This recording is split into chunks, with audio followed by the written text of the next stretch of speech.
Right now, it's very difficult for new holders in the market to understand what's going on. That's why we're going to be explaining today why I believe that this rinse on the market is going to build the floor for the next extremely bullish leg of the market phase. This feels a lot like September, but as we're going to look today, it's not exactly September so much as it is a mid-market retrace that we've experienced in each and every bull cycle of the past. Today, we're going to be going in and showing you where the whales are putting their money and how all the whales are putting their money in the exchange, not in the form of Bitcoin to sell it, but in the form of stablecoins so that they can buy the dip.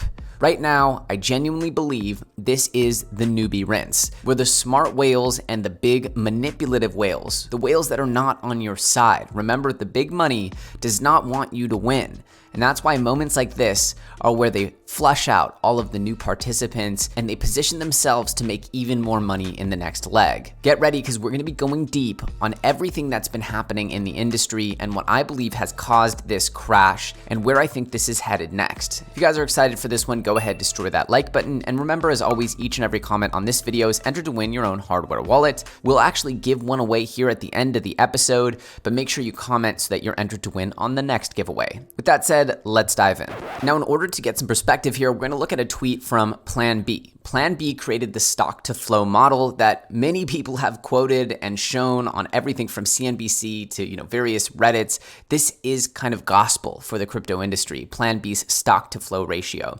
And it shows how Bitcoin should hit about $280,000 as a new median fair market value, but it will probably go above that in its parabolic blow off top. Now, this might seem like moon math to some of you, but really it's only a 6x from here. It's really not that crazy to think that Bitcoin could hit about 300,000 when it's already done 15x since last year. Now, as he says here, nothing goes up in a straight line. Bitcoin has gone up 6 months in a row until this month.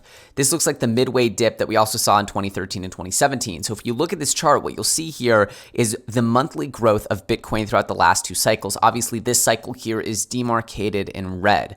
So we're seeing here a nice little pullback, but it looks exactly like the pullbacks that we saw on the aqua line as well as here on the purple line. I mean, it's almost storybook and seems choreographed how similar these bull runs are. I mean, if you look at this bull run, it almost looks like a hybrid between 2013 and 2017. And that's because there is a little bit more of an aggressive growth pattern in this bull run, leading many people to wonder, is this the double bubble bull run? Which is, of course, what we saw in 2013. That possibility leaves open the door for a more substantive collapse in the short term, but of course, a more parabolic run in the long term than we saw in 2017. That is, of course, measured by percentage gains. So if you want a double bubble, which I do think compared to 2017 means more gains for the holders, that's actually a fairly positive view of the bull run, is that we get this hard rinse. Maybe it even becomes extremely devastating to a certain degree in the short term. The market completely flushes all of the excitement, and then we go extremely parabolic again with almost the same parabolic slope as we had in the beginning of the bull run. If you look at the aqua line, you see a huge parabola at the beginning of the year, then a meandering price here, a huge dip, and then another huge parabola. Whereas in 2017, the parabola really came at the end of the bull run. When I say parabola, obviously for those who are not sure, that just means a curve. When things curve up, they get very vertical, and it's pretty hard for things that go straight up to continue going in that direction. There's just market forces. People are too rich, they sell. It's just how it goes. So when things get extremely parabolic, they go straight up, that's when things can tend to correct. It really does look like the red line here is sitting perfectly in range with prior bull runs, though. I mean, look at it with this chart. It's pretty plain to see. And if Bitcoin does continue to push onwards and upwards to newer and higher highs, we know the drill. That's going to create a liquidity floor for the altcoins that is going to send those bags to the moon and beyond. I mean, so many altcoins have already gone 10, 20, 50, 100x and beyond. Just looking at the market, it's not a surprise to see this altcoin rinse. And quite frankly, this is what happens when newbies come into the market. We saw it with Doge Mania. We saw it with the January pump that brought in so many new investors into the space. And usually when that happens, it creates a scenario where the whales can take advantage. And that's, in my opinion, what's just happened, which is that the whales whales have created a massive flush on the altcoins. Meanwhile, Bitcoin is really not that far off from its all-time high. It's looking pretty good, all things considered. And in my perspective, this is a way that the whales are cashing in on those altcoin gains, those juicy altcoin gains, and getting ready for another big leg up in Bitcoin and Ethereum. Now, it's a common expression in crypto as in life that you should follow the money. And in this particular case, Alex Saunders is explaining how we follow the whales and understand what they're doing right now. Alex Saunders is a really amazing content creator out of Australia. Obviously, if you guys aren't following him, definitely check him out. But he says here, this is the sound of whales splashing. And as you see, this tweet shows that the second largest USDT deposit to exchanges since early February has just occurred. Look here, and you can see that we're getting a huge inflow of USDT into the exchanges. This inflow of USDT Tether usually demarcates a time where whales are going to start buying crypto like Bitcoin and Ethereum. Specifically, this means that we should be looking at an accumulation phase from the biggest wallets. That's right, as things get extremely frothy in altcoin land, people tend to sell those altcoins for stable coins, and then they go back and collect their Bitcoin with those stable coins once the market corrects.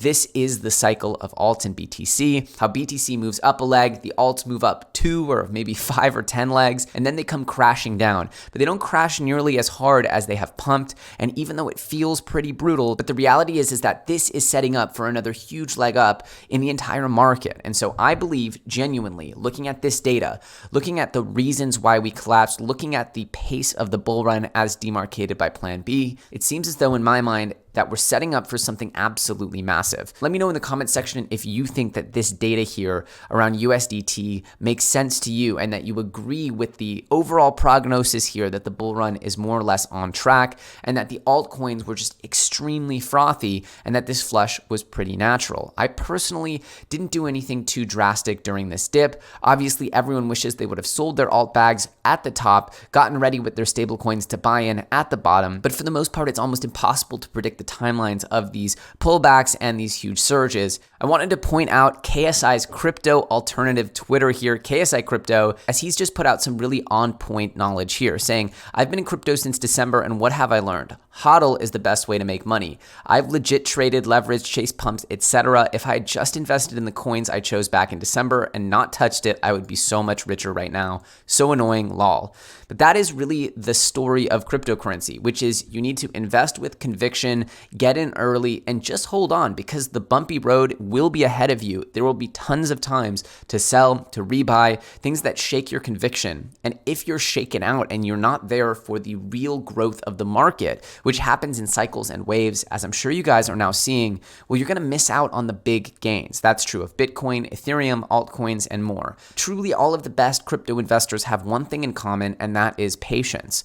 Obviously, you want to get into the very good, fundamentally strong coins, but then you just need to wait for them to do their thing, especially in the context of a larger bull run. There's also claims that people were waiting for the options expiry on April 23rd. Obviously, we're past that, so hopefully we can establish once and for all that that's not the cause of more fear, uncertainty, and doubt in the market. But again, looking at this chart from Plan B, looking at the whale behavior, and of course, confirming the way that most people make money in the market is just to hold on and to wait for the market to do its thing, I believe that this is by no means the beginning of the bear market, but a nice hiccup along the way. And of course, if you've been taking profits on the way up on your coins, you should have some stable coins on the side. If you want to, you can go ahead and take advantage of some of these fire sales where some of the most fundamentally strong coins are down huge double-digit percents on the week and the month. Now, I also tweeted this because there is this huge FUD that was created by the Biden tax, what I called excuse, which is, again, another way that whales tend to manipulate the market is by using big news events to create huge cascading collapses.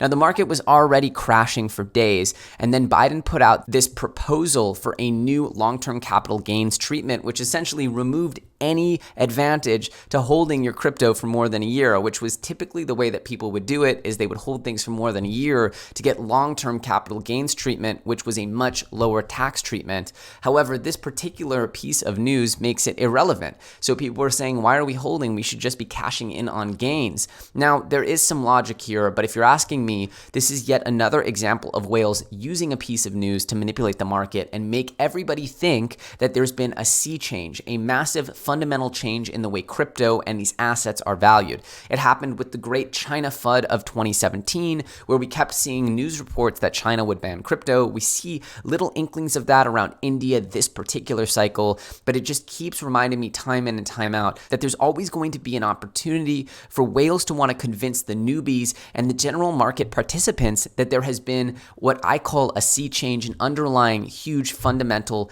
differentiating factor. In this particular case, they're trying to play as though this tax change is going to affect the global market of cryptocurrency, as if 100x gains getting a few more percent points taxable is going to change anything in the long run. If my Bitcoin goes up another 10 or 20x from here, who cares about the 20% more taxes? It just doesn't make sense that people would sell if they really thought the market was going up.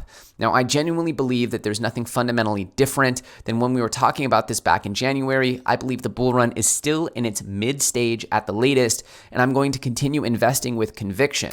I'm curious, do you agree with my assessment that the bull run is more or less in media res and that this is a normal pullback as cited by Plan B, that the whales are getting ready to take advantage of a nice juicy dip with their stablecoins pouring into the exchanges, that in general, the whales will take advantage of these pieces of news to try to drive dramatic market events and of course scare out that flood of new Dogecoin and SafeMoon investors that have now entered the market. Again, I hope everybody in this market makes money. You need to understand that when a TikTok meme starts to drive hordes of new investors into the market who do not know the ups and downs and ABCs of crypto, it creates a huge amount of new targets that can be easily emotionally manipulated. And that's of course what we talk about time in and time out on the show, is how to manage your own emotions and expectations so that you don't get shaken out by these movements. Looking back at the last 12 months, I'd like to believe that each and every time we put out content like this, we've helped the audience stay in positions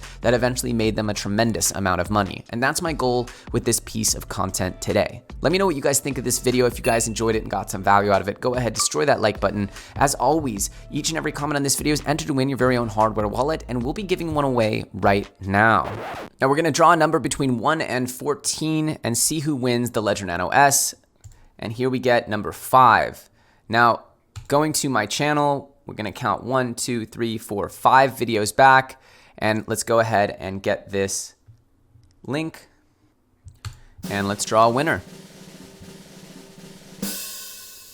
Cheers for the constant and on-point deep research. Regards from Australia, Stephen Cranston. Go ahead, reach out to me on Telegram or Twitter, and we'll go ahead and get you a Ledger Nano S. Thanks everyone for playing, and we'll give away another Ledger Nano soon. Before we go, everybody, I just wanted to highlight that we are now at 300,000 subscribers. I'm extremely humbled by this journey, the growth of this community, which is so special. The views and the support have been going through the roof, so thanks to everyone who's been tuning in, who's been supporting, to all the new people on the channel. It's a pleasure to have you, and to the OGs that have been riding with me since back in the day in 2018. I'm extremely proud to be here, and I'm more motivated than ever to bring you guys the best content in the space. Thanks a lot.